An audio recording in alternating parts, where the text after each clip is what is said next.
വടകര നിയമസഭാ മണ്ഡലത്തിലാണ്. വടകര പിന്നെ കണക്കുകളിലേക്കും വസ്തുതകളിലേക്കും കടക്കും മുമ്പ് മണ്ഡലത്തെക്കുറിച്ച്, വടകരയെക്കുറിച്ച് ഒന്ന് രണ്ട് വാക്കുകൾ. വടകര എന്ന് പറയുന്നത് ഒരു സോഷ്യലിസ്റ്റ് വേരുകളുള്ള ഒരു മണ്ഡലമാണത്. കാരണം ഏറ്റവും പ്രധാനപ്പെട്ട കേരളത്തിലെ തന്നെ അല്ലെങ്കിൽ മലബാറിലെ തന്നെ എന്നൊക്കെ പറയാവുന്ന സോഷ്യലിസ്റ്റ് നേതാവ് KB മേനോന്റെ ഒക്കെ മണ്ഡലമാണത്. അവിടെ ഈ നിയമസഭ നമ്മൾ നോക്കുകയാണെങ്കിൽ അരങ്ങിൽ ശ്രീധരൻ അങ്ങനത്തെ നേതാക്കളുടെ ഒക്കെ മണ്ഡലമാണ് KB മേനോൻ, അരങ്ങിൽ ശ്രീധരൻ. നിയമസഭാ തെരഞ്ഞെടുപ്പിൽ അവിടെ കമ്മ്യൂണിസ്റ്റ് പാർട്ടി ഒരു തവണയെ ജയിച്ചിട്ടുള്ളൂ. അത് അവിഭക്ത കമ്മ്യൂണിസ്റ്റ് പാർട്ടിയുടെ MK കേളുവേട്ടൻ എന്ന് പറഞ്ഞ സാംസ്കാരിക പഠന ഗവേഷണ കേന്ദ്രമൊക്കെ കേളുവേട്ടൻ്റെ ഓർമ്മയ്ക്ക് മലബാറിലുണ്ട്. അദ്ദേഹം ജില്ലാ സെക്രട്ടറി ഒക്കെ ആയിരുന്നു. ഒരു കാലത്ത് ഈ കണ്ണൂരിൽ നിന്നുള്ള EK നായനാർ കോഴിക്കോട് ജില്ലാ സെക്രട്ടറി ആയിരുന്നു. പല ആളുകളും ഓർക്കുന്നുണ്ടാവില്ല. അദ്ദേഹം കോഴിക്കോട്, ഞാൻ നായനാരോട് തന്നെ ഈ കാലമൊക്കെ സംസാരിച്ചിട്ടുള്ളതാണ്, കേളുവേട്ടൻ്റെ ഒക്കെ കാര്യങ്ങളൊക്കെ. അപ്പോൾ MK കേളു 1675 വോട്ട് ആയിരുന്നു ഭൂരിപക്ഷം 1957. പിന്നീട് PSP അങ്ങനെ സോഷ്യലിസ്റ്റുകളാണ് അവിടെ ജയിക്കുന്നത്. അതിൽ M കൃഷ്ണൻ 4 തവണ. M കൃഷ്ണനാണ് വടകര മണ്ഡലത്തിലെ ഏറ്റവും കൂടുതൽ ഭൂരിപക്ഷം കിട്ടിയിട്ടുള്ളത്, 24,511. പക്ഷേ ഒരിക്കൽ CK നാണു 2000 വോട്ട് കൂടി 26,986. ഇത് രണ്ടുമാണ് അവിടുത്തെ ഏറ്റവും പ്രധാനപ്പെട്ട വോട്ടുകൾ എന്ന് പറയുന്നത്. M കൃഷ്ണന് കിട്ടിയതും CK നാണുവിന് കിട്ടിയതും. പക്ഷേ CK നാണുവിനാണ് ഏറ്റവും കുറഞ്ഞ വോട്ട്. CK നാണു 4 തവണ ജയിച്ചിട്ടുണ്ട്. 847 വോട്ടിന് CK നാണു ജയിച്ചിട്ടുണ്ട് 2011.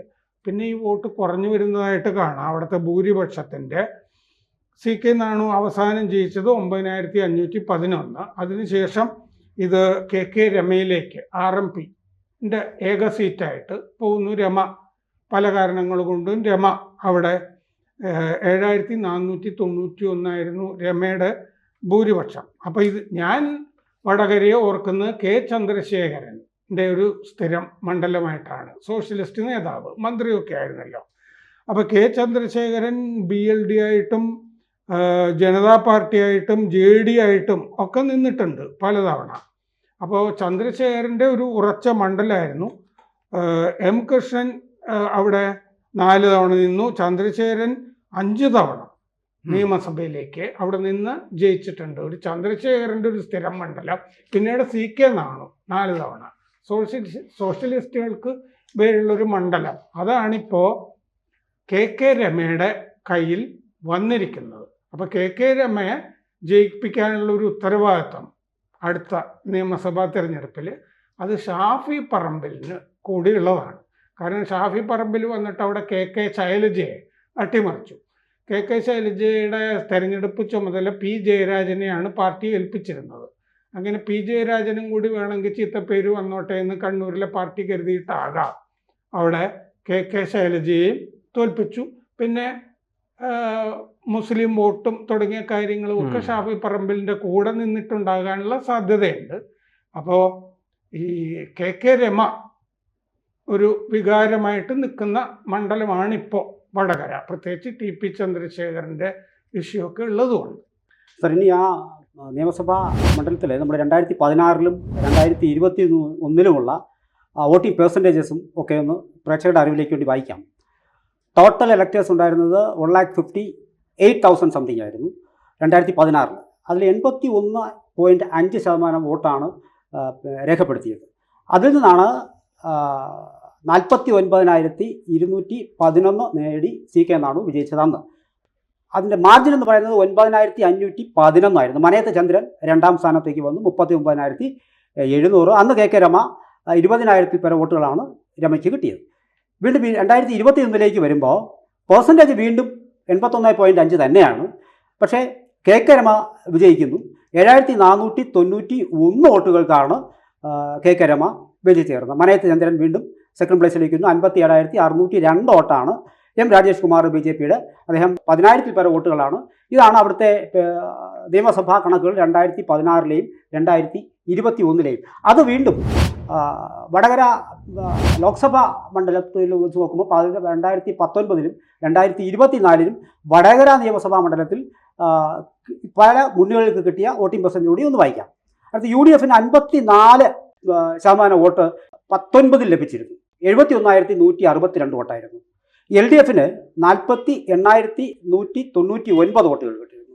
NDAക്ക് 9,469 വോട്ടുകൾ. ഇതാണ് 2019-ലെ ലോക്സഭാ ചരിത്രം. ഇത് 2024-ലേക്ക് വരുമ്പോൾ ഈ 54 എന്നുള്ളത് തൊട്ട് മുമ്പ് UDFൻ്റെ ശതമാനം അത് 52-ലേക്ക് താഴ്ന്നു. വീണ്ടും LDFന് 36% തന്നെ ഏതാണ്ട് അതേ പെർസെൻറ്റേജിനെ നിൽക്കുകയാണ്. NDAക്ക് 7.2 19 ഉണ്ടായിരുന്നത് ഇത് 2024-ലേക്ക് വരുമ്പോൾ 9.9 ആയിട്ട് വർദ്ധിക്കുകയാണ്. ഇനി ഒരു കാര്യം കൂടി ഇടയ്ക്ക് സൂചിപ്പിക്കാം. നമ്മുടെ അവിടെ നിന്ന് വിജയിച്ച പ്രമുഖരുടെ പേരുകൾ പറഞ്ഞാൽ, സാർ ആദ്യം പറഞ്ഞതുപോലെ KB മേനോനിൽ നിന്ന് തുടങ്ങി അരങ്ങിൽ ശ്രീധരൻ 67-ൽ, 71-ലും 77-ലും KP ഉണ്ണികൃഷ്ണൻ. സാർ അത് ഒന്നുകൂടി ഒന്ന് KP ഉണ്ണികൃഷ്ണനെ കുറിച്ചൊക്കെ ഒന്നുകൂടി വിശദമാക്കണം.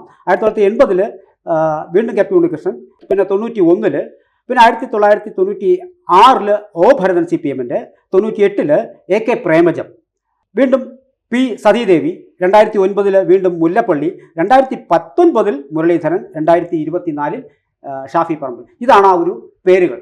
ഇത് വെച്ചുകൊണ്ട് സാർ ആ വ്യക്തിത്വങ്ങളെ കുറിച്ചൊന്ന്. അല്ല, ഇതിൻ്റെ വേറൊരു പെർസ്പെക്റ്റീവ് എന്ന് പറയുന്നത്, ഈ TP ചന്ദ്രശേഖരൻ്റെ വധത്തിലേക്ക് ഒക്കെ കാര്യങ്ങൾ പോകുന്നതിന് മുമ്പ് CPMനുണ്ടാകുന്ന തർക്കത്തിൻ്റെ അടിത്തറ എന്ന് പറയുന്നത്, ഇവിടെ ജനതാദളിൽ നിന്ന് അല്ലെങ്കിൽ ഈ സോഷ്യലിസ്റ്റുകളിൽ നിന്ന് ഈ സീറ്റ് CPM പിടിക്കണം എന്ന് പറഞ്ഞിട്ടുള്ള തർക്കമാണ് അവിടെ വരുന്നത്. വളരെ രസകരമായിട്ടുള്ള ഡെവലപ്മെൻറ്റാണ്.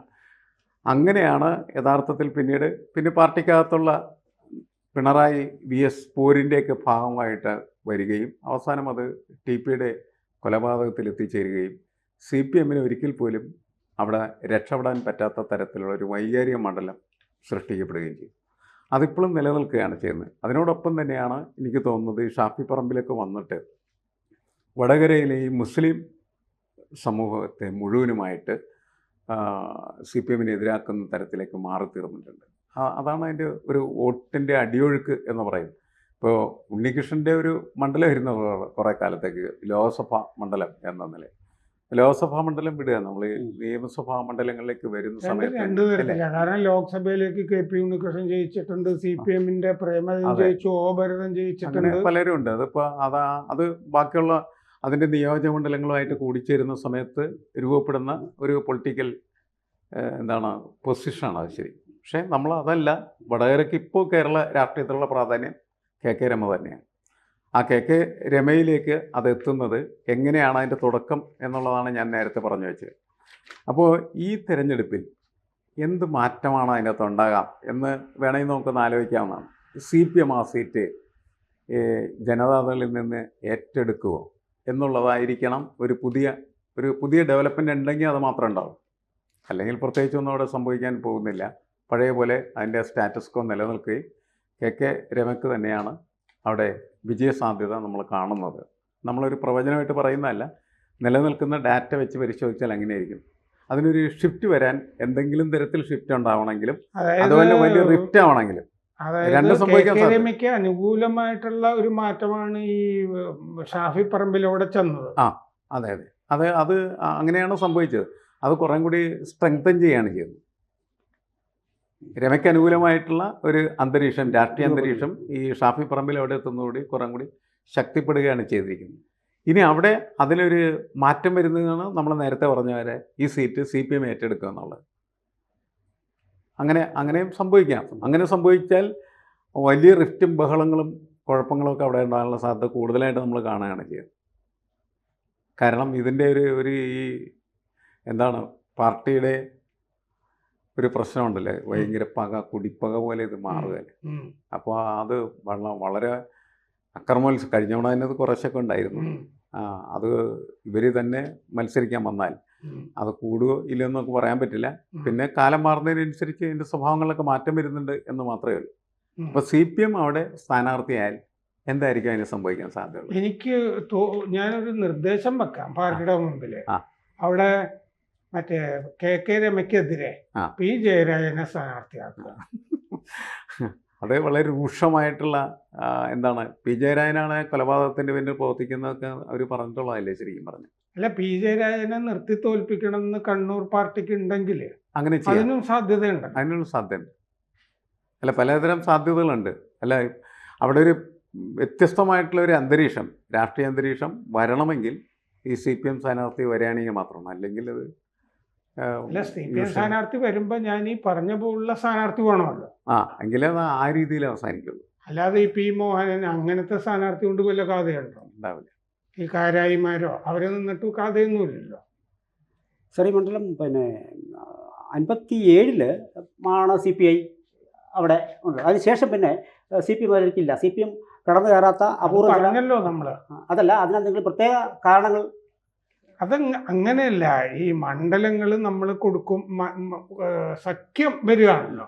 ഇത് സപ്തകക്ഷി മുന്നണിയൊക്കെ ഉണ്ടായിരുന്ന കാലത്ത് ഈ സപ്തകക്ഷി മുന്നണിയുടെ ഭാഗമായിട്ട് സോഷ്യലിസ്റ്റുകൾ അതിൻ്റെ ഭാഗമായിട്ടുണ്ട്.